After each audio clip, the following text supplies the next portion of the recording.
กมือ10 นิ้วกราบนอบน้อมอย่างพระติรัตนแก้วเจ้าตั้ง3 ประการอันมีพระพุทธพระธรรมพระสงฆ์อันเป็นสรณะที่เปิ่งที่เคารพนับถืออันสูงสุดในชีวิตกราบคารวะแตบไตไวยสาบารมีธรรมพระมหาเถรานุเถระเจ้าคณะพระสังฆาธิการภิกขุสงฆ์องค์สามเณรจุตนจุองค์ด้วยความเคารพเจริญสุขสวัสดีปีใหม่เมืองปีใหม่ไทยกับบรรดาพ่อออกแม่ออกศรัทธานาบุญพุทธศาสนิกชนญาติโยมสาธุชนนักศีลนักบุญทุกท่านขอน้อมต้อนรับทุกท่านเข้าสู่รายการมรดกธรรมกำเมืองและสาระธรรมกำเมืองทางสถานีวิทยุกระจายเสียงพระพุทธศาสนาแห่งชาติและสังคมคลื่นเพื่อการศึกษาพระพุทธศาสนาและวัฒนธรรมคลื่นพระพุทธศาสนาและจริยธรรมส่งสัญญาณออกอากาศทางสถานีวิทยุวัดฝ่ายหินตำบลสุเทพอำเภอเมืองเชียงใหม่จังหวัดเชียงใหม่ในระบบคลื่นความถี่ FM 104.50 เมกะเฮิรตซ์สถานีวิทยุคลื่นพระพุทธศาสนาและจริยธรรมในความอุปถัมภ์ของมูลนิธิพระบรมธาตุเจ้าดอยสุเทพส่งสัญญาณกระจายเสียงในระบบคลื่นความถี่ FM 96.0 เมกะเฮิรตซ์ตลอดจนขอยกมือ10 นิ้วกราบถวายการต้อนรับและเจริญพรต้อนรับครูบาอาจารย์ท่านเจ้าพระเจ้าประสงค์องค์เนนพ่อออกแม่ออกศรัทธา FC แฟนรายการทุกท่านที่ได้เข้ามาติดตามรับชมรับฟังให้กำลังใจต่าง Facebook ไลฟ์หรือว่าไลฟ์สดต่าง Facebook ของสถานีมรดกธรรมวัดวังสิงห์คำตลอดจนต่างหน้าจอ Facebook ไลฟ์ของธรรมะภาคเหนือFacebook ไลฟ์ของธรรมะคลายเครียด Facebook ไลฟ์ของวัดไฟหินทีวีวัดไฟหิน Facebook ไลฟ์ของอาจารย์พระครูสมุวิสุวัฒน์วรกิโจและหน้าจอ Facebook ไลฟ์ของญาติธรรม FC ทุกท่านที่ได้เข้ามาแล้วได้กดแชร์เสียงบุญแชร์เสียงธรรมแชร์สิ่งดีๆนี้ไปยังกลุ่มเพื่อนๆของทุกท่านกราบขอบพระคุณท่านผู้อำนวยการสถานีขอบพระคุณญาติธรรม FC แฟนรายการทุกท่านเนอะก็ตอนนี้ทางหน้าจอ Facebook ไลฟ์ก็ไหลกันเข้ามาเพื่อที่จะมามาฟังรายการมาคือกำลังใจกันก็ขอน้อมต้อนรับทุกท่านเนอะเข้าสู่รายการตัวเองปะกันวันนี้ก็เป็นวันบนห้องว่าวันสงกรานต์เข้าสู่เทศกาลศักราชใหม่เต็มรูปแบบ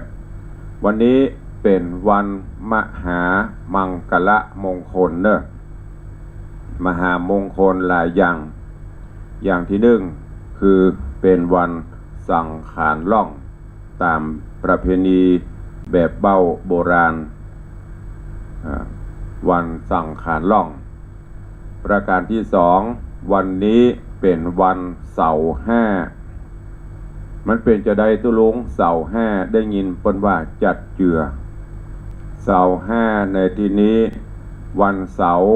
ขึ้น5 ค่ำเดือน5ใต้เดือน7เหนือเปิ้นถือว่าเป็นวันมงคลดับเบิลมงคลประกอบกันเช่นนี้หาได้ยากปุ่น8 ปี9 ปี10 ปีมันจะมาปะมันจะมาพบ แล้วก็ตามที่อ่านเจอปนบอกว่าจันนี้ไปวันจะนี้จะมาปะคำกระปุ้นแหมประมาณ10 ปีไปหน้าเพราะฉะนั้นวันนี้ตามปกติปีใหม่เมืองเนอะปีใหม่เมืองวันสงกรานต์เริ่มแรกวันนี้ก็คือวันสังขารล่องแต่เจ้าไผ่ลุกมาเช่าพ่องไผ่หันพ่องปูสังขารเนี่ยสังขารป้ากันสปายถุงล่องไปทางใต้บุญบางปีสังขารก็ตุยปีดีงามบางปีสังขารก็ผอมโซ อันนี้ตุลุงว่าคนเดียวเนอะตุลุงว่าคนเดียวบางปีมันตุยจะได้ตุลุงก็เพราะบางปีเศรษฐกิจดี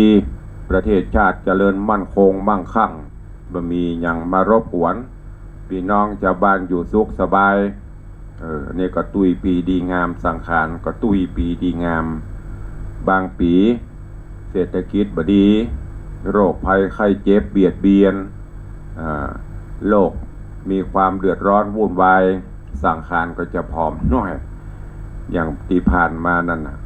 โควิดพ่องเศรษฐกิจพังพ่องปูสังขารเนี่ยสังขารก็เลยผอมโซไปหน่อยประเด็นนี้ก็เริ่มตอมคำหาพ่องละฉะนั้นญาติโยมท่านสาธุชนทั้งหลายวันนี้หลายท่านหลายคนเนาะตื่นแต่เจ้าอาบน้ำอาบท่าชำระร่างกายแล้วก็ไหว้พระนบธรรมน้อมนำเอาแต่สิ่งที่ดีที่งามเข้ามาสู่ตนสู่ตัวแล้วก็ที่สำคัญก็คือเตือนจิตเตือนใจว่าในรอบปีที่ผ่านมานั้นประเดี๋ยวนี้ปู่สังขารเนี่ยสังขารก็เก่ไปล่องไปผ่านไปสังขารในที่นี้ก็คือตนตัวของเฮานะเก่ไปแห่งปีหนึ่ง360 กว่าวันหมดไปร่างกายก็ดีอย่างก็ดีมันก็สุดโทรมลงไปเสี่ยงไปเป็นบาสังขารล่องก็คือขันหมดไปเขาก็มาตรวจตราดูว่าในรอบปีเขาได้สร้างคุณูปการอย่างพ้องเป็นประโยชน์ต่อประเทศชาติบ้านเมือง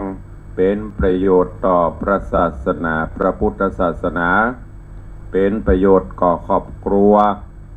กับเพื่อนร่วมข้างเพื่อนร่วมการร่วมงานก่อมันใจมันผ่านไปคือมันล่องไปบ่ได้เนอะคือมันเปะคือมันปะคือมันสปายเอาทุกข์โศกโรคภัยสปะอันตรายต่างๆฝากไปกับปู่สังขาร ก็คือพิจารณาในรอบปีที่ผ่านมานั่นอันไหนที่มันบดีก็เอาฝากปู่สังขารเนี่ยสังขารไปแล้วก็เริ่มต้นใหม่เพื่อชีวิตที่จะสดใสปีนี้ปักกัดดืนล้านนาหนังสือปีใหม่ฉบับวัดธาตุคำที่เปิ้นได้ลิขิตแต่งแต้มได้เขียนไว้ก็คงมีนักจัดรายการครูบาอาจารย์ผู้ดำเนินรายการหลายรูปหลายท่านได้นำมามาจ๋าคือกับทุกท่านได้สดับได้รับฟังกันไปแล้ววันนี้ตุลุงก็เอามาย้ำมาเตือนเอามาอ่านทุกฟังเนอะ ใจตุลุงคำนวณนะเปิ้นคำนวณตามโหนปีนี้เน่า2 วันเพราะฉะนั้นวันนี้ก็ขอเอาปักกระตือนหนังสือปีใหม่ที่เปิ้นตำนายตวายไว้ว่าเหตุการณ์ต่างๆจะเป็นจะได้นาคฮือน้ำกี่ตัวตกที่ไหนพ่องปีนี้จะเป็นจะได้ที่เปิ้นตำนายตวายไว้เพื่อก็เอามาเตือนสติเฮาท่านทั้งหลายตัวเอง หนังสือปีใหม่ปีนี้เปิ้นได้กล่าวไว้ว่ามังกละบุธิสิริสุภมัสดุจุลศักราชได้ 1,385 ตัวปีเถาะฉนำกรรมโพชพิสัยเข้ามาในคิมหันตะกุตุจิตรมาศบุญจุนหปักปัญจะมี โสรีวระโถงวระถังวระทางไหนไตล้านนาปวนปากันว่าปีกะเมาเดือน7ขึ้น5ค่ำวันนี้เดือน7ขึ้น5ค่ำพร่ำว่าเป็นวันเสาร์อย่างตีตุลวงบอกตะกี้นะเสาร์5คือวันเสาร์ขึ้น5ค่ำเดือน5ใต้เดือน7เหนือพร่ำว่าได้วันเสาร์ไตว่าวันเมืองเค็ดตรงกับวันที่13เมษายนพุทธศักราชหรือว่าพศ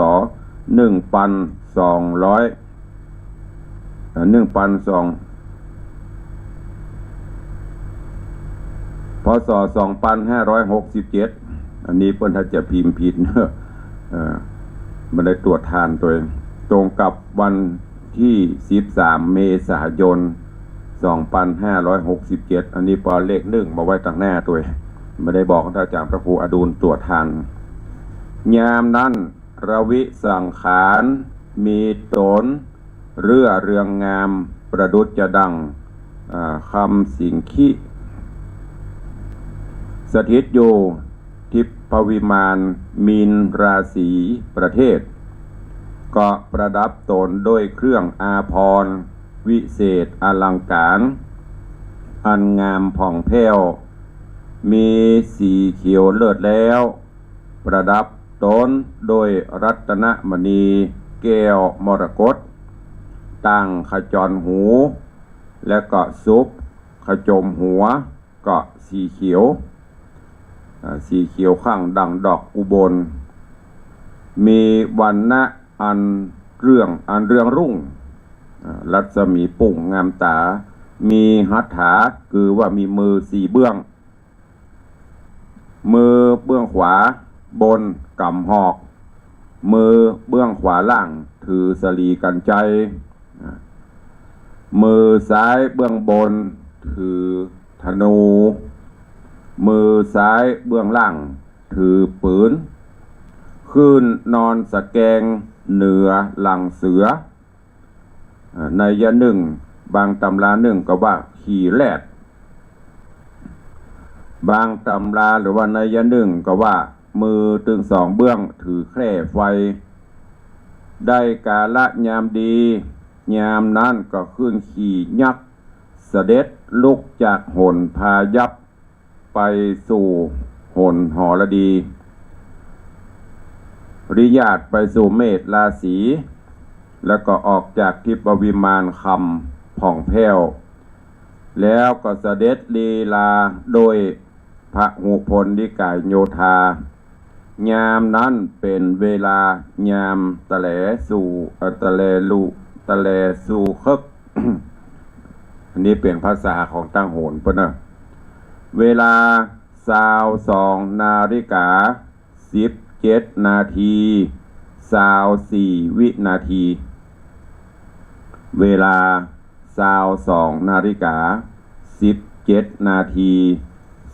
24 วินาทีเป็นยามดีคนต่างหลายก็ฮ้องว่าสังขารล่องถ้าอู้กันตามนี่ปุ่นหน่อย11 โมง8 โมงหรือ2 ทุ่ม20 นาฬิกาหรือ2 ทุ่มเนาะ21 3 ทุ่มหรือว่า9 โมง10 โมงหมด10 โมง17 นาที14 วินาทีสังขารล่องอันแต่เจ้าไผ่ลูกเจ้าได้มาหันเตื้อปุ่นจะล่องบืดเมื่อคืนหมดนะ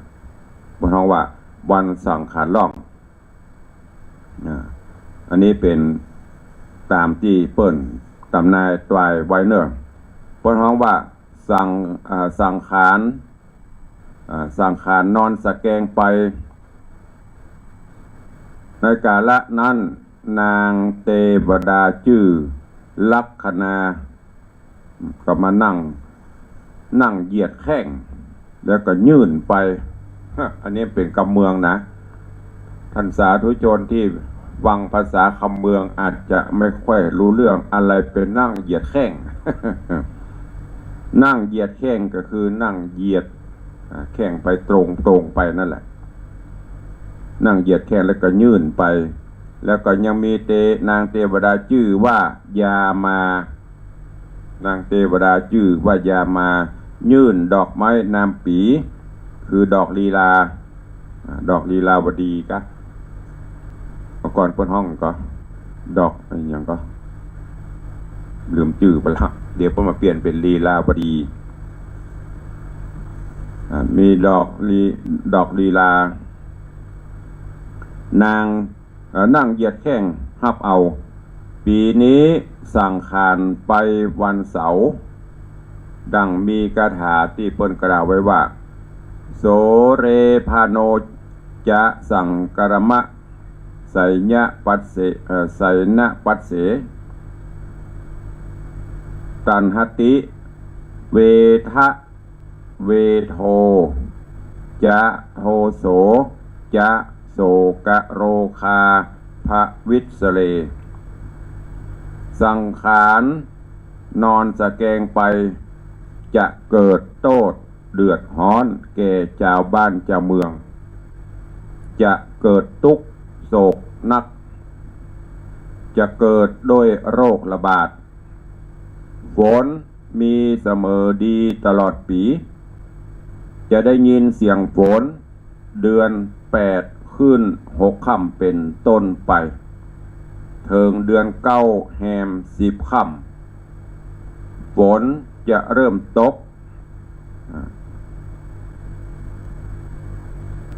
คนบอกฝนจะเริ่มตกไปฝนดีตลอดปีน้ำมหาสมุทรจะสูงกว่าเก่า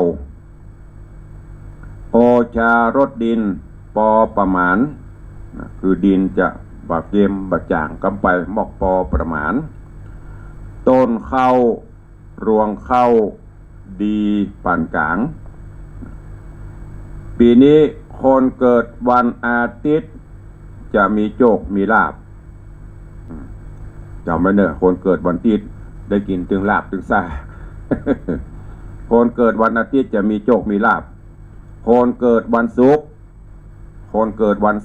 จะมีเคราะห์คนเกิดวันอังคารและวันเสาร์ก็จะไปประมาทจะเกิดอุบัติเหตุทำให้เสียทรัพย์ร่วมกับคนอื่นเขาเปิ้นฮื้อปูจา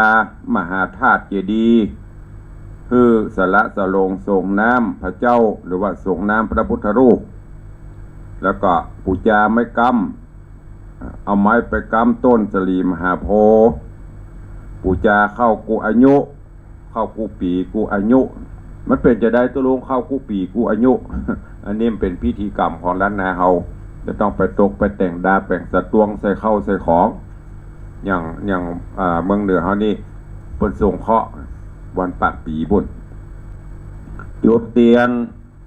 ปูจาเตียนเห็นเด้อเตียนมาสะเดาะเคราะห์ฮับจกฮับใจสืบชะตาก็จะโป้นจากเคราะห์ทั้งมวลอันนี้ตามที่เปิ้นตำนายตวายไว้เนอะในหนังสือบัจจัยกรรมตวายของตุลุงนะ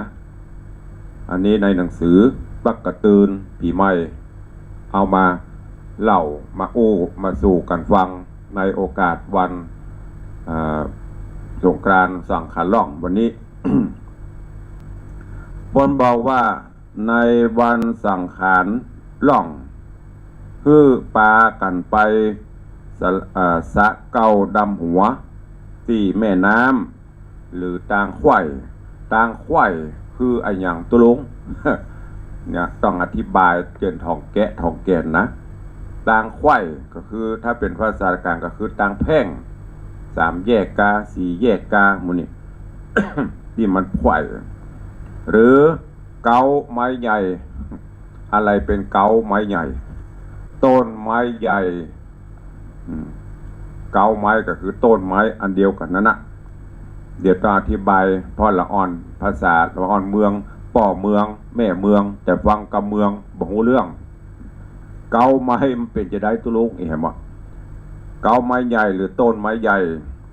นอกบ้านใจคานอกชายคานอกบ้าน นอกใจคาก็คือโป้นบ้านเขาไปโป้นติ่งใจคาไปแล้วก็คือผีหน้าหรือหันหน้าไปทางทิศอีสานแล้วก็เอาน้ำขมิ้นส้มปล่อยดำหัวอาบองค์ส่งเกรดเก้าโดยมนต์วิเศษสรุปเปตเปิ้นมีคาถาด้วยเนอะมนต์น้ำคาถานั้นส่วนมากก็จะแปลกต่างกันเกือบจะกูปีก็จะคล้ายๆกันนะก็บ่ต้องไปขอไผ่มนต์นะมนต์คนเดียวยกขันน้ำขมิ้นส้มปล่อยขึ้นกับว่าคนเดียวสัพพะทุกขาสัพพะพัญญาสัพพะอันตรยาสัพพะกหาสัพพะอุปัฏฐวาโอมทุเรเพทะสวาหายตุหลวงว่าเว้ยข้าเจ้าจำบุด้อยอีแม่จำบุด้อยสัพพะทุกขาสัพพะพัญญานี่เป็นกำเมืองนะถ้าว่าไทยก็สัพพะทุกขาสัพพะพยามันบะขัง เอากำเมืองเขามันแน่นดีสัพพะทุกขาสัพพะพยาสัพพะอันตรายาสัพพะกหาสัพพะอุปัฏฐวาโอมทุเรเพตะสวาหายพวกเป่าลงไปในน้ำส้มปล่อยน้ำอบน้ำหอมที่เตรียมไปจากนั้นก็เอาสละสลงก็คืออาบองค์ส่งเกตอันเดียวกันนั่นน่ะเพราะว่าปีนี้สลีอะไรล่ะมาอีละสลีเขาเรียกอะไรสลีก็คือราศีหมูเนี่ยสลีอยู่หน้าแข้งโดบางปีก็อยู่หน้าผากนะบางปีก็อยู่ข้อศอกข้อแข้งนั้นมันจะไหลเวียนไปปีนี้สลีอยู่หน้าแข้งเปียยุทธนาจำไว้เนอะเดี๋ยวไปซอน สลีตีคาอายุวันนะสุขอายุวันโนมาเข้ากันกันฮะสลีอยู่ที่หน้าแข้งกาลกินีอยู่หน้าผากเสนียดจันไรอยู่กระหม่อมเอาน้ำส้มปล่อยเจ็ดขว้างเหี้ยเนี่ยจะได้ตุลุงก็คือน้ำส้มปล่อยที่น้ำอบน้ำหอมที่ฮอร์โมนตะกี้นะไปถึงเฮาอัศจรรย์บ่ากถาที่บอกปฏิกะสัพพะทุกขาสัพพะพญาสัพพะอันตรยาสัพพะกหาสัพพะอุปัฏฐวาโอมทุเรเพทะสวาหายเสร็จแล้วเป่าแล้วก็เอาน้ำส้มปล่อยนั่นน่ะมาเจ็ดหน้าผากเจ็ดหน้าแข้งเจ็ดหัวกระหม่อมแล้วก็จากนั้นก็รอมันเป็นอะไรรอตุลุงเอารถตั้งแต่หัวจะหลดเท้าโย่งขึ้นก็ซัดชั่วจากนั้นก็เจ็ดเนื้อเจ็ดตัวนุ่งผ้าใหม่ปีนี้ผีหัวหลวงเป็นยักษ์โอ้รุนแรงนักเกณฑ์ปีนี้ผีหัวหลวงเป็นยักษ์อยู่ทิศอาคเนย์แล้วก็ดอกไม้นามปีนี้ดอกลีลาจุลงว่าเข้าใจเป็นลีลาวดีนั่นนะดอกลีลาเป็นพญาดอกควรเอามันเน็บเกตเกล้ามวยผมเน็บไว้ประตูบ้านประตูเฮือนก็จะเป็นมังกละจะอยู่สุขสวดสดีเจริญนาในเดือนเจ็ดขึ้น6 ค่ำพร่ำว่าเป็นวันเมงวันอาทิตย์ไทยวันเปิกสันตรงกับวันที่14 เมษายนแล้วก็เดือน7ขึ้น7 ค่ำวันเมงว่าเป็นวันไตวันกัดเล้าตรงกับวันที่15 เมษายน2 วันนี้เป็นวันปุติคือวันเน่าปีนี้เน่า2 วันเน่าถึง2 วันกันนะ14 15เป็นวันเน่าคนบอกว่าวันเน่านี้ห้ามทำมังกรมงคลใน2 วันนี้ จะได้รับความวิวาทบาดหมางพิษเถียงกันเดือดร้อนกันแล้วก็วันที่14-15เนี่ยคือปากันไปโขนทรายเข้าวัดกวาดข่วงไม้สลีกวาดลานพระธาตุเจดีย์วิหารสร้างกุศลบุญไปก็จะโป้นจากเคราะห์จากเวรเคราะห์เกณฑ์เวรโทษกับคนกับบ้านกับเมืองตลอดจนพระพุทธศาสนาบ่ค่อยมีเนาะประเดี๋ยวนี้ยิ่งแต่ในชานในเมืองตัวเมืองนี่ถ้าจะมีกับตุพระตานะ ช่วยกันเจ็ดช่วยกันถูช่วยกันทำความสะอาดมันเหมือนเมื่อก่อนละการเวลาบ้านเมืองมันเปลี่ยนไปเห็นละมันเปลี่ยนไปเมื่อก่อนนี้วันสังขันล่องเพิ่นจะซักผ้าซักครัวกันประเดี๋ยวนี้ซักกับถึงวันไหนเถอะแต่จะพิเศษหน่อยก็คือปัดกวาดเจ็ดถูหอเฮือนบ้านจองอันนี้เป็นกิจที่ควรจะทำ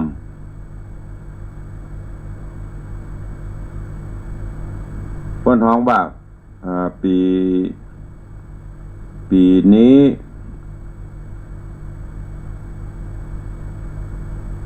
เศษศูนย์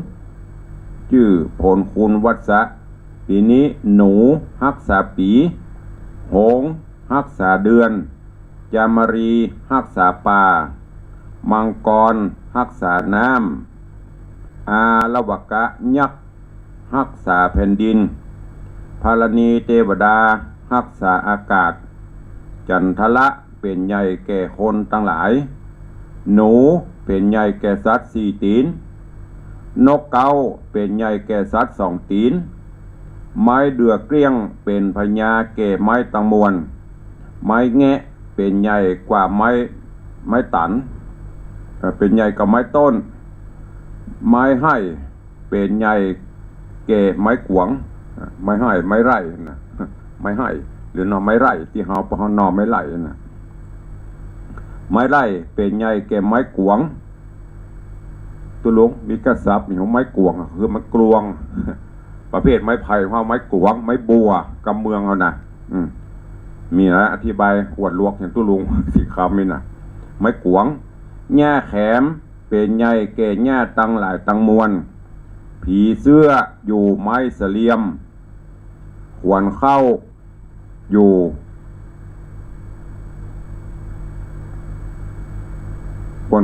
ไม้อ้อคนจะพิมพ์เป็นบรรลับกับเก็บนั่นต้องอันนี้ด้วยนะนี่ต้องเอาหลวงพ่อพระครูอดุลเปิ้นตรวจทานพ่องบางครั้งมันตกหล่นถ้าอย่างเฮาเนี่ยอ่านหูอยู่แต่คนอื่นมันจะความหมายมันจะเพี้ยนไปเนี่ยอย่างเปิ้นเขียนเนี่ยไม้เสลียมควรเข้าอยู่อ้อชาลด ควรเข้าอยู่ไม้อ้อชาลดดินดีฝนตกดีตลอดดอกไม้ลูกไม้ดีเข้ากล้าอุดมดีคนตั้งหลายสุขเกษมมากนักก็ยังดีเนาะคนทั้งหลายจะมีความสุขเกษมสำราญแล้วก็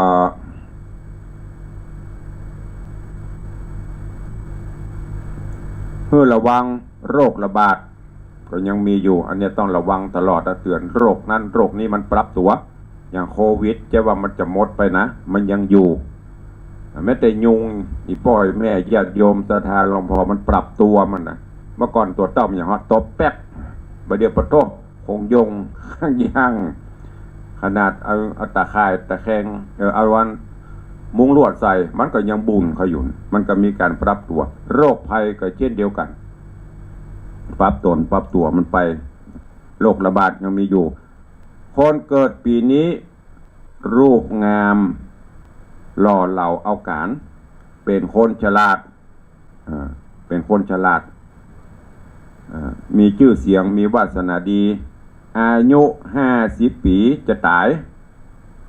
ถ้าใจบุญสร้างกุศลนักก็จะอยู่75 ปีอย่างพอเกิดพวกก็หูเราอยู่กี่ปีจะตายนะอันเนี้ยคือการคำนวณนะคนเกิดปีนี้เป็นคนฉลาดมีชื่อเสียงมีวาสนาดีแต่จะอยู่ได้ประมาณ50 ปี ถ้าสร้างกุศลคุณงามความดีสร้างบารมีนักก็จะยืนถึง75 ปีก็หมอกปอแล้วก็เนาะ75 ปีนะ แต่ทุกคนก็100 ขวบเข้ามันก็บ่ถึง100นะปีนี้นาคฮื้อน้ำ7 ตัวนาคฮื้อน้ำ7 ตัวบันดาลฮื้อฝนตก705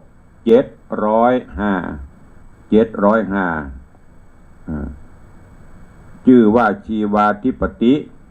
ตกในมหาสมุทร337.5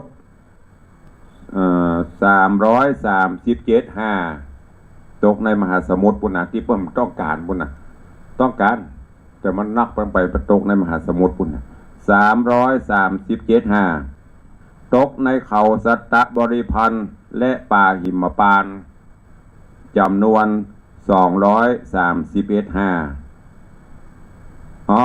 ตกในมนุษย์โลกเมืองคน132.5วันนั้นมันนับเป็น5เนาะมันตกรับแป๊บมันเป็น5นับเอาเนอะตั้งแต่วันนี้นะมันตก132.5แล้วนะเพราะนั้นใช้น้ำให้ประหยัดเนอะน้ำจะแรงจะแห้งจะอะไรนี่ก็ไปฟังพูดทำปีใหม่พูดตกในมนุษย์โลก132.5ปีนี้ฝนนักหัวปีกลางปีตลอดน้ำระวังน้ำจะท่วมที่ลุ่มที่ต่ำตั้งป่าเปล่าป่าแดดตั้งในเวียงกระเจ้าโจทย์ไว้เนอะที่ไหนที่เคยท่วมนะปีนี้ระวังน้ำจะท่วมที่ลุ่มที่ต่ำนี่เป็นกรรมตำนายตรายตักตุลุงบอกอ่านหมดเนอะมออีกับปอละหมอกปอหือหูเตือนสติที่สำคัญก็คืออย่าประมาทปีใดปีไหนก็จ้างให้มีสติให้มีสัมปชัญญะกำกับตนกำกับตัวจะคิดจะทำก่อนที่จะคิดก่อนที่จะทำก่อนที่จะพูดขณะที่คิดขณะที่ทำขณะที่พูดต้องมีสติขับรถขับรางก็เหมือนกันบ่ต้องให้เปิ้นเตือนเขาบ่เตือนตัวเก่าเมาก็เพราะมันเตือนเมาก็มาเจ้าหน้าที่มาเป่านกหวีดปัดซ้ายปัดขวาน่ะเตือนคือตึกถ้าเขาบ่เตือนตัวเก่าเขามีสติสุดท้ายก็ไม่รอดจะได้กับวีวอใต้แหน่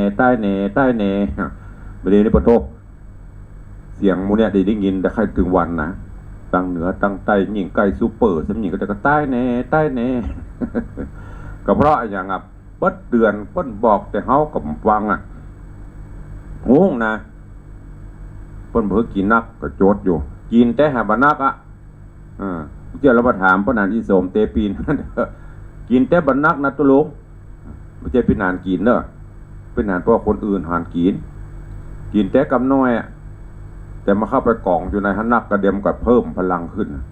กินแต่พอควรพอประมาณเด้ออันนี้วันนี้วันสังขารล่องตุลุงได้นำเอาเรื่องราวเปล่าประกาศปักกระตือนปีใหม่มาอู้จ๋าตอนหลายก็อาจจะได้ยินซ้ำกันละครูบาอาจารย์นักจัดรายการหลายรูปหลายองค์หลายท่านหลายคนก็นำมาอู้มาจ๋าให้ฟังแม้กระทั่งเรื่องของสังขารล่องแม้ถึงเรื่องของธรรมบาลกบินละพรมครูบาอาจารย์เพิ่นก็นำมาอู้แล้วเราก็ได้ยินกันกูปีบางท่านก็พอจำได้ละแต่ว่าจำได้แล้วก็ต้องนำไปปฏิบัติเนอะในโอกาสปีใหม่ขับรถขับรางไปหั่นไปนี่ก็คือมีสติอย่างตุลุงบอกตะเกียกำกับตนกำกับตัวทุกคณะไม่ใช่แค่ปีใหม่ตลอดไปจะคิดจะทำอันใดให้มีสติที่สำคัญมีศีลมีธรรมมีความกตัญญูกตเวทิตาธรรมอย่างปีใหม่นี้ก็ถือว่าเป็นวันกตัญญูตัวเองนี่ยังถือเป็นกตัญญูเปิดมีการต้านขันเข้าขันน้ำคือป่อคือแม่บรรพบุรุษบรรพชนผู้มีพระคุณตระจนป่อเกิดไม่เกิดเตปะหักทำบุญสุนทานเพราะวันกตัญญูหรือแม้กระทั่งพ่อแม่จะมีชีวิตอยู่ก็ไปขอศีลขอพรสุมากรวะสะเกล้าดำหัวตระจนพระเจ้าพระสงฆ์ครูบาสังฆเถระเจ้าผู้มีพระคุณต่อเฮาไผเกยโพดไผเกยจ้วยแม้กระทั่งเข้าปากเดียวเข้าก้อนเดียว แม้กระทั่งสตางค์10 บาท5 บาทที่เปิ้นเคยช่วยก็ถือว่าเป็นผู้ที่มีพระคุณต่อเฮาทั้งนั้นบุคคลใดเนรคุณบุคคลนั้นบ่ต้องไปหาความเจริญลืมซึ่งความช่วยเหลือที่เปิ้นเคยช่วยสงเคราะห์อนุเคราะห์จะน้อยจะนักก็จ้างบ่มีโอกาสหรือว่าบ่หาโอกาสไปทดแทนบุคคลนั้นอย่าหวังความเจริญพ่อแม่เลี้ยงดูปู่เสือมาตั้งแต่อยู่ในจรบ่ต้องกดจะเน้อโยมเหยไผ่เหยกำลังจัดรายการวิทยุอยู่เน้อถ้าจะตานกันเข้าก็ตานติดตุเจ้าตั้งนอกก็เน้อกำลังจัดรายการวิทยุเดียวแหมสัก20 นาทีจะหมดเวลาละวิทยุอยู่นอกห้องท่านได้ยินอยู่เนาะไผ่หูกดออดน้องเน่งออกไปบ่ได้จะเน้อจัดรายการวิทยุในห้องอยู่อันนี้ญาติโยมทั้งหลายก็ขอฝากไว้กับทุกท่านธรรมะคือสิ่งที่ดีที่งามครูบาอาจารย์นักจัดรายการนำมาฝากก็ฝากไปกับทุกท่านเนาะในโอกาสปีใหม่นี้ตุลุงก็ขอฮือทุกโศกโรคภัยสัพพะอันตรายใดๆภัยต่างๆบ่ว่าจะเป็นราชภัยโจรภัยมนุษยภัยอมนุษยภัยอัคคีภัยหรือภัยต่าง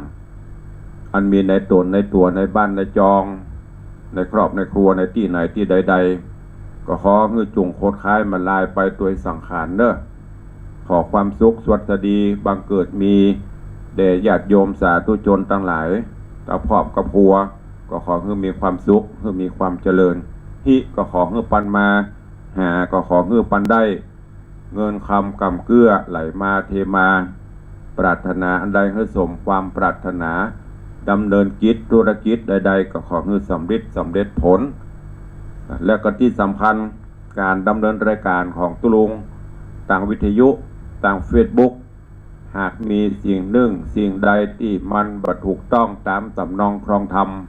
อาจจะบ่ถูกอกบ่ถูกใจบ่ม่วนจ้าบ่หวานอันใดออกไปด้วยกายด้วยวาจาด้วยจิตด้วยใจเจตนาก็ดีบ่เจตนาก็ดีเน้อตุลุงอาตมาภาพก็ขอสู่มาอภัยกับญาติธรรมญาติโยมทุกท่าน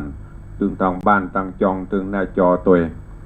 กรรมใดอันใดที่ญาติธรรมญาติโยมอาจจะได้ล่วงล้ำกรรมเกินตุลุงก็คืออาโหสิกรรมซึ่งกันและกันบ่คือได้เป็นบาปเป็นกรรมเน้อในโอกาสปีใหม่มานี้วันนี้ก็ขออนุญาตตัดตายไม่จะเทศน์ปภัตตาลาประตันเวลามันมีละก็เอาเป็นว่าอุจาภาษาปีใหม่ก่อนอื่นนั้นก็ขออนุโมทนาขอบคุณเน้อกับญาติธรรมอีพ่ออีแม่ญาติโยมศรัทธาที่ได้ร่วมกันบูชาไม้กำสลีตลอดจนห้อมก่อเจดีย์ทรายที่วัดวังสินคำเนอะขอบคุณอนุโมทนาบุญกับทุกท่านตัวเองวันก่อนนั้นก็มี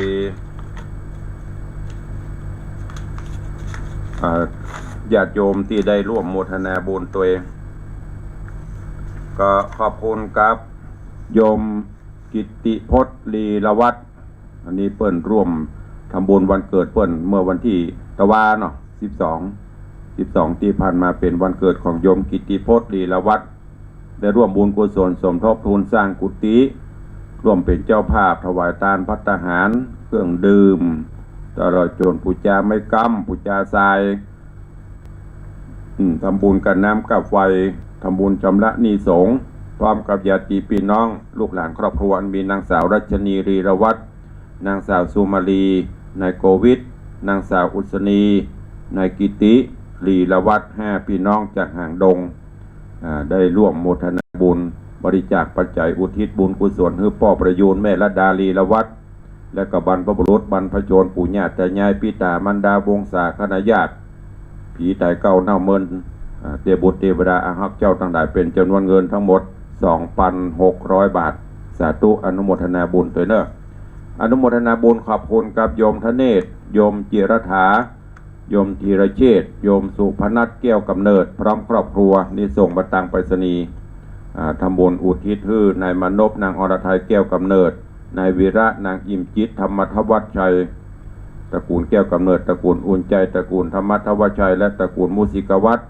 ร่วมทำบุญมาอนุโมทนาบุญตัวเองแล้วก็ยังมีโยม ที่เปิ้นร่วมปูจาไม้กำมีแม่ปันมีงานบ้านใจสถานเจดีย์ก็ยอดร่วมทำบุญไม้กำ1 เล่มแล้วก็หอมเจดีย์หอมต้นเงินตัวแม่อุ่นแม่อุ้ยอุ่นหรือว่าแม่อุ่นที่กาดบ้านสวนหลวงท่าขุมเงินอำเภอแม่ทาจังหวัดลำพูนร่วมทำบุญไม้กำ1 เล่มปูจาเจดีย์ทรายแห่ง500 บาทเนอะขอขอบคุณอนุโมทนาบุญตัวอันนี้ที่เพิ่มเติมเนอะไม่ได้เอามาอ่านหมดนะเดี๋ยวว่าอุ้ยยังไม่ได้ยินชื่อนะอันนี้เอามาอ่านให้ฟังแล้วก็ขอบคุณห้างหุ้นส่วนจำกัดเจษฎาการไฟฟ้าสันกะแปงโดยโยมเจษฎาโยมพิกุลทองบัวคุณเนนได้ร่วมทำบุญทราย1 ลำ2,000 บาทผ่านสายบุญประตางของพี่นางจรัญปิยจันทร์เนอะอุทิศบุญกุศลให้แม่อุ้ยเปงใจกันทะป่ออุ้ยเฮือนกันทะเปงสามเณรท่านันชัยกันทะเปงขอบคุณทุกท่านตัวถามว่าไม้กำยังมีอยู่กับมีอยู่เนอะมีปอจะฮื้ออยู่สักถ้าจำประพิษเหลือประมาณสัก10 กว่าเล่ม10 เล่มท่านผู้ใดจะร่วมเป็นเจ้าภาพก็ยังมีอยู่เนอะเราจะทำพิธีถวายทานกันประมาณวันที่16 17ยังเดี๋ยวเวลายังมีอยู่ก็ได้เริ่มจะเลือกชื่อเขียนไปให้ญาติโยมต่างหลายละขออนุญาตทักทายตั้งบ้านตั้งจองก่อนเนาะที่ได้เข้ามาติดตามทางหน้าจอ Facebook Live วันนี้มากพวงหลวงหลายเนาะที่แรกไม่จะเปิดคืออันอวยพรปีใหม่กันมาตานละเวลาใกล้จะหมดละเจริญพรพี่นานล่าพี่นานจรัญปียจันทร์เนอะกราบสาธุวันสังขารล่องสาธุพี่นานเนอะเจริญพรโยมสลินทิพย์บุญเลิศน้อมกราบไว้สาเจ้าเจริญพรโยมพี่หมอมัทนาอัมพันธ์เจริญพรคุณโยมทองคำที่วงคำเจริญพรพี่นานอิสมเตปิน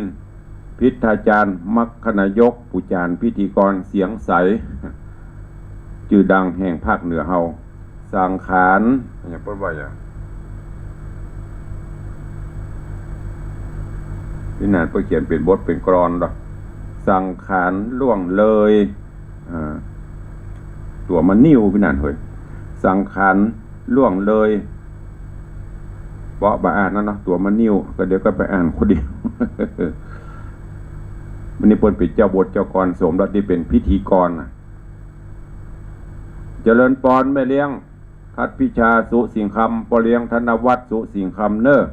ขอทุกโศกโรคภัยพยาธิพยำมาลายหายไปตัวปีใหม่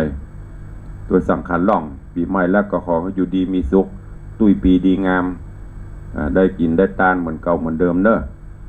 โดยเฉพาะขอของปเลี้ยงมีสุขภาพพระนามัยสมบูรณ์แข็งแรงตลอดไปเจริญพรโยมชิชบากราบไหว้สาเจ้าสาธุเจริญพรโยมเพชรเจริญพรคุณโยมสมทรงสิทธิตากราบไหว้สาเจ้าสาธุน้อมกราบถวายความเคารพพระเดชพระคุณหลวงพ่อท่านพระครูสุวิมลธรรมลักษณ์เนอะหลวงพ่อเข้ามาดูมาส่องแต่เพิ่นไม่ได้คอมเมนต์นะหลวงพ่อเขาพอแต่เขาคอมเมนต์ไปจ้างจังหวัดวัดลอยเคราะห์สาธุเนอะกราบไหว้สาหลวงพ่อตัวเองเจริญพรโยมสมทรงสิทธิตาเจริญพรน้องเจี๊ยบอังคณาชัยมงคลจากประเทศสวีเดนกราบไหว้สาสวัสดีปีใหม่เช่นเดียวกันเนอะขอบุญรักษาตัวเองเจริญพรโยมจันทรายแปลงหลวงกราบสาธุเจ้าเจริญพรโยม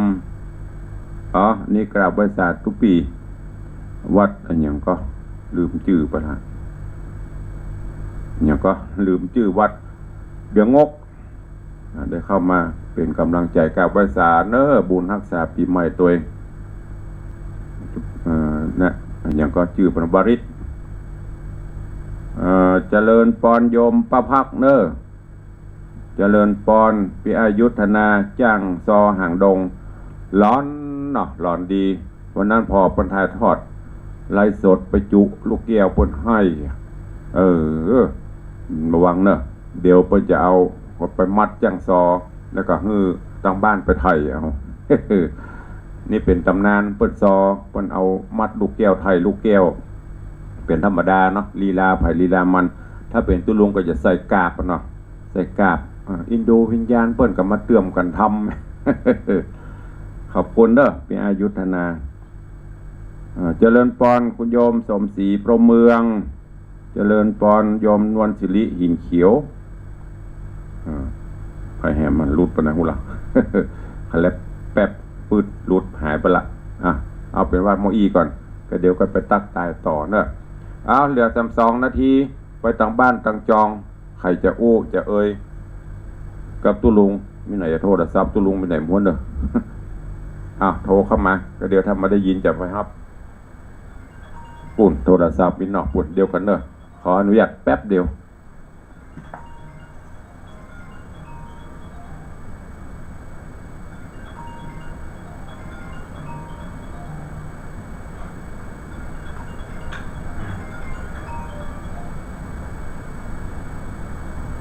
ฮัลโหลสาธุอนุโมทนาเด้อเข้าได้เนาะสาธุขอบคุณ อันหลุดไปละโทรศัพท์เอาวางไว้ปุ้นโดดเข้ามาจากเมืองแกนพัฒนาปนานตานหันเข้าได้อยู่เนาะได้เนอะตานหันเข้าหันน้ำตานเตอะวันไหนก็ได้วันไหนก็ได้โยมปีคณาพรป้อคำนาชากาแฟโยมวาสนากันทวีโยมธนวันพูดงามสาธุเนอะอนุโมทนาตัวใครจะอู้แหมตั้งบ้านทดเวลาบาดเจ็บมันหน่อยจริงเวลาหน้าจอนี่หมดละเดี๋ยวทดเวลาหน่อยเจริญปอนจากทางใดสาธุเนอะอนุโมทนาบุญสาธุจาก7 ยอดช่วงเจ้านี่จะเดิมเก่าถ้าตัง96นี่จะไหลเขาโละถ้าตัง104นี่ก็เดิมมีคนอื่นเปลี่ยนแปลงมีก็ถ้ามีก็จะได้เลิกลาตะกี้ไผ่หุกกดออดจะเปิ้นตานขันเข้าขันน้ำตัววันนี้ก็ทีแรกว่าถ้าจะได้ปั่นปอนโยมก็เลยทุเจ้าพนมีปั่นปอนก็เลยแวบมาจัดรายการก็คือเติงหาบอกกันมาจัดเนื้อก็ง่อมเหงาวันนี้ก็เลยเอาเรื่องวัฒนธรรมประเพณีปีใหม่เมืองมามาจ่าเฮือญาติโยมศรัทธาก็หวังว่าคงจะเป็นประโยชน์นะกับท่านทั้งหลายบรรนักก็น้อยนำไปคิดพิจารณาไปใจเนอะในการดำเนินชีวิตประจำวันประเพณีฮีทหอยวัฒนธรรมอันดีที่บรรพชนเปิ้นไปเปิ้นแปลงมานั่นล้วนแล้วแต่บ่เป็นดีกว้างสักอย่างเนอะแต่หมู่เฮาก็พยายามเอามาปฏิบัติจะไปใช้เอาคติมันดีที่มันเป็นบ่ใช่มันบ่ดีที่มันเป็นปลีกเป็นกะปีมันอย่างปีใหม่ประเด็นนี้พอหรอกลูกหลานตันเต้าคำว่าปีใหม่สงกรานต์เขาบันนึกถึงลูกที่จะตานขันเข้าขันน้ำหาพ่อหาแม่ปิตามารดาจูมากระวะสาเก้าดำหัวนี่เอาเป็นอันดับหลังพุ่นหรอกอันดับแรกปีใหม่ปีนี้ไปเล่นน้ำที่ไหนฮะมันจะว่าปีนี้ไปทำบุญที่ไหนฮะนี่มันว่าลูกแต่ไปเล่นน้ำอย่างเดียวขอเมตตาเนอะเล่นน้ำก็เล่นไปแต่กิจที่สำคัญควรจะปฏิบัติสะเกล้าดำหัวขอศีลขอพรทำบุญศูนย์ตานกันเฮียก้อนแล้วก็ตังราชตังก็ส่วนราชการนี่ก็พอหรอกปีนี้ตังในเวียงกับแปลงอุโมงค์น้ำฉีดน้ำส่งเสริมเล่นกันไปหลายๆอย่างตังลวดเตือนเด้อไปจะไปตามถนนสายต้นยางนี่นะเปิดเล่นน้ำปีใหม่เนี่ยช่วงวันที่13 14 15 16นี่ถ้าประจำเป็นก็หลีกเลี่ยงเปิ้นตึงเตือนแล้วหรอกปุ้นไปใจเส้นตังเรียบรางรถไฟปุ้นเนอะไปถนนซูเปอร์ปุ้นเนอะถ้าไปต้นยางนี่ จะเข้าในเวียงในประมาณ4 ชั่วโมงก็จะแผ่วนะหรือในหัวในเวียงรอบคือเมืองถ้าประจำเป็นเฮาบ่อยากเล่นก็จะไปแถมมันเรื่องก็คือที่เปิ้นบ่ปรารถนาจะเล่นนะระวังเนอะหันเปิ้นตุลุงหันบ่ลงเฟซนะงดน้ำคนที่เปิ้นบ่อยากเล่นโดนโทษนะจำคุกนะไม่ใช่ว่าเปิ้นบ่เล่นครับเฮาก็บ่ต้องโหด เปิ้นมามีอารมณ์ร่วมเปิ้นว่ามันมีอารมณ์ร่วมคือเปิ้นบ่เล่นตัวเฮาก็บ่ต้องเล่นคนอื่นมีปะเลอะมันต้องไปโหดเปิ้นบ่ฮือโหดก็บ่ต้องโหดเปิ้นบอกบ่โหดก็คือบ่โหดมันจะเปิ้นบ่ฮือโหดใส่บ่มนะก็ได้จะโดนมันจะเกิดเรื่องก็ด้วยความหวังดีปีใหม่นี้ก็ขอให้มีความสุขเหมือนกันทำเด้ออยู่ดีมีสุขเหมือนกันจุตนจุองค์จุผู้จุคนเด้อปรารถนาใดก็สมปรารถนาที่ปันมาหาปันได้ปรารถนาอันใดก็สมปรารถนาเหมือนกันจุตนจุองค์จุผู้จุคนเด้อวันนี้เวลาหมดเวลาละลุงขอนำรายการจากไปก่อนใครจะมาวัดมาวาวันนี้ช่วงมะงายกับมันให้อยู่มีงานศพช่วงมาตอนเบิดบ่าย2 โมงก็มีศาสนกิจตีวัดครูบาน้อยศรีดอนมูลวันพุธแห่พระเจ้าฮือศรัทธาได้สละสลงถึงแม้จะเป็นวันเน่าก็แห่เพื่อฮือละชะล้างสิ่งสกปรกต่างๆไปเนอะนี่ก็แจ้งให้ทุกท่านตัวอยู่ดีมีสุขเหมือนกันจุตนจุองค์จุผู้จุคนเนอะยัตตาโรธรรมาวัตันติอายุวันโนสุขังปะลัง